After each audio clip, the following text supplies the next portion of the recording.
Hello बच्चों, आप लोग कैसे हैं? उम्मीद करते हैं आप सभी ठीक होंगे। आज के इस वीडियो में हम जानने वाले हैं एपी यानी कि अरिथमेटिक प्रोग्रेशन समांतर श्रेणियाँ। आज हम इस वीडियो के माध्यम से कंप्लीटली समांतर श्रेणी को समझेंगे। आप इस वीडियो में शुरू से अंत तक बने रहिए ताकि आपका श्रेणियाँ क्लियर हो जाए। और हम इस वीडियो में बारी-बारी से सारा थ्योरी के बारे में भी बात करेंगे। तो चलते हैं, हम शुरू करते हैं। लेकिन उससे पहले आप लोगों से एक छोटा-सा रिक्वेस्ट है, आप चैनल में नए हो तो चैनल को सब्सक्राइब कर दीजिए, साथ ही साथ वीडियो को लाइक करके अपने दोस्तों को शेयर करिए। तो चलिए शुरू करते हैं, आप वीडियो में बने रहिए। तो आप लोग देख सकते हैं दोस्तों, जैसा कि हम कुछ उदाहरण लेंगे और उदाहरण से आज समझेंगे एपी को। जैसा कि पहला उदाहरण आप देख सकते हैं, हम लिए 3, 7, 11, 15 डॉट डॉट डॉट। दूसरा उदाहरण ले रहे हैं 1, 6, 11, उसके बाद आपका यहाँ 16 डॉट डॉट डॉट। इस तरह से ले लिए, आप इसको समझ सकते हैं। दोनों उदाहरण को आप देखिएगा तो आपको कुछ चीज़ें नज़र आएगा। वो ये है कि इसमें देखिएगा तो आपको, अगर हम 3 में 4 जोड़ते हैं तो कितना आता है? 7 आता है। 7 में 4 जोड़ते हैं तो 11 आता है। 11 में 4 जोड़ते हैं तो 15 आता है। तो इसी तरह आप इधर समझ सकते हैं इसी को। अगर 3 में 4 जोड़ देते हैं तो 7 आता है। अगर 7 में आप 4 जोड़िएगा तो कितना आएगा? 11। अब 11 में 4 जोड़ दीजिएगा तो कितना आएगा? 15। देख सकते हैं इसको। या फिर इसको अगर इस तरह से भी कह सकते हो आप, अगर 7 से 3 को घटा दे तो 4 आएगा। 11 से 7 को घटा दे तो आपका 4 आएगा। 15 से अगर आप 11 को घटा दे तो 4 आएगा। इसी तरह आप यहाँ पे भी समझ सकते हो, 6 से 1 घटाएंगे तो कितना आएगा? 5। 11 से हम 6 घटाएंगे तो कितना आएगा? 5। 16 से 11 घटाएंगे तो कितना आएगा? 5। इन दोनों ही कंडीशन में आप देख सकते हैं कि इनके प्रत्येक पद यानी कि प्रत्येक अंकों का अगर डिफरेंस देखा जाए तो 5 आया। इनके अगर प्रत्येक पदों का डिफरेंस देखा जाए तो 4 आया। जब भी इस तरह से कोई भी नंबर सीरियली रहता है और उनके बीच यानी कि प्रत्येक पदों के बीच या प्रत्येक अंकों के बीच अगर डिफरेंस सेम आ जाए या घटाने के बाद सेम आ जाए, तो इस कंडीशन में जो भी नंबर दिया रहता है वो एपी में होता है। किस में होता है? एपी में होता है।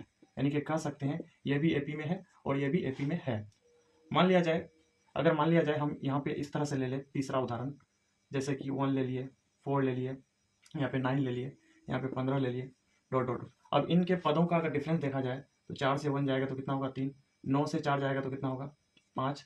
और 15 से 9 जाएगा तो कितना होगा? 6। इनके पदों का अगर डिफरेंस देखेगा तो ये डिफरेंट आ गया, अलग अलग आ गया, या 3, 5, 6।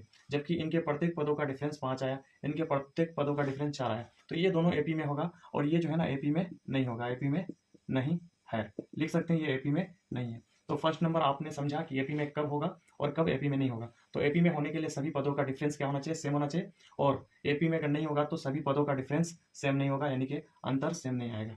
तो चलिए इसको मिटाते हैं, फिर आगे समझते हैं। आपको एक चीज़ बता दें, जब भी इस तरह का कोई भी डिजिट दिया है और उनके बीच यानी कि प्रत्येक पदों के बीच का डिफरेंस अगर सेम आए तो उसको बोलते हैं हम लोग सार्व अंतर। क्या बोलते हैं? सार्व अंतर। इसको हम लोग डी से लिखते हैं, स्मॉल डी से। इसको अंग्रेजी में कॉमन डिफरेंस बोलते हैं, उसके लिए हम लोग डी यूज़ कर सकते हैं, स्मॉल डी। तो इस एपी का जो अगर सार्वंतर अगर देखा जाए तो कितना आया?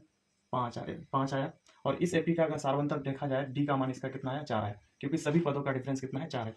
तो आप समझ गए होंगे कि कैसे हम लोग कॉमन डिफरेंस यानी कि सार्वंतर निकालेंगे। और इसमें और भी एक चीज़ समझ आते हैं आपको।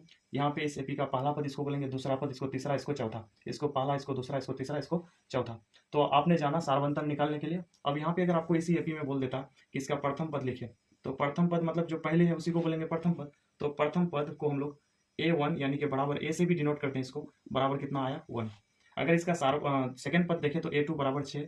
अगर थर्ड पद देखें यानी कि तीसरा पद तो 11। और चौथा पद देखें तो आपका 16 है। अगर डी निकालना चाहते हैं तो डी निकालने के लिए A2 माइनस A1 कर दीजिए, यानी कि दूसरा पद है आपका 6। 6 से 1 घटा दीजिए, कितना आया? 5। आप डी निकालने के लिए A3 माइनस A2 भी कर सकते हैं, यानी कि A3 11 में 6 चले गया, कितना हुआ? 5। डी निकालने के लिए आप A4 माइनस A3 भी कर सकते हैं, तो आपका कितना हो गया? 16 में चले गया 11, कितना हुआ? 5। तो डी निकालने के लिए पहला दूसरा से पहला, तीसरा से दूसरा, चौथा से तीसरा घटा के डी निकालिए। अगर प्रथम पद लिखना है तो जो भी पहले पद है उसी को बोल देंगे प्रथम पद। अब इसको मिटा के आप इसमें समझ सकते हैं, इस एपी का पहला पद यानी कि ए बराबर हो गया 3 और डी बराबर 7 माइनस 3 बराबर कितना हो गया? 4। डी यानी कि दूसरा से पहला, या आप ऐसे भी कर सकते हो, तीसरा से दूसरा या चौथा से तीसरा भी घटा सकते हो। इस प्रकार आपका इस एपी का प्रथम पद और सार्वंतर निकला। समझ सकते हैं इस तरह से। अब इसके बाद हम आगे बढ़ रहे हैं, समझिएगा।